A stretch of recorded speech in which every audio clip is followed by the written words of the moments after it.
السلام عليكم ورحمة الله. واش كتعرف بلي السحر مأكول والسحر مشروب هو من أخطر بعض الأسحار، وهو من أخفى الأسحار؟ علاش كيكون من الأخطر وعلاش كيكون من الأخفى؟ وهنا غادي نعطيك ثلاثة ديال العلامات ديال هذا السحر هذا، قبل ما نقول لك نشرح لك بعدا علاش كيتسمى هو الأخطر وعلاش كيتسمى الأخفى. كيتسمى الأخطر حيت كيدخل للذات، كيكون مستهدف كتاكلو ولا كتشربو، وهنا كيتعتبر من الخطورة، ماشي بحال السحر دفنوه ليك ولا رشوه ليك، ولكن ملي كيدخل ليك لذاتك كيولي صعيب وصعيب جدا، لأنه كيمشي ديريكت للدم والجسم كيدمرو.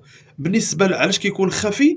لأنه كيدخل للذات وكيبقى مخبي، ما كيدير لك حتى أعراض حتى علامات، ما كيطلع فيك الشيطان باش طيح ولا باش تركل، لا، كيبدا بك الأعراض خفيفة، كيطيح لك الشعر، كيبين لك شي أعراض اللي هما خفاف كتشوفهم انت أعراض طبيعيين، ولكن راه هو سارح معاك في الذات ديالك وفي الجسم ديالك، وما كتكتشف هادشي حتى كضرب واحد مدة وسنين عاد كتولي تعرف بلي راه عندك شي حاجة واكلها.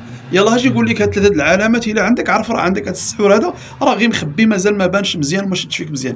أول حاجة كتكون عندك وهو كتحلم كتاكل، إلا كنتي كتحلم كتاكل عرف راه عندك شي حاجة. تاني حاجة هو ملي كيكون عندك واحد الوجع بزاف في الكرش ديالك، أولا واحد المغاص تحت السرة ولا فم المعدة، كتحس بالوجع ومصارن كيتقطعوا، واخا كتاخذ دواء ما كيبقى داك الألم وهو ما كيحيدش.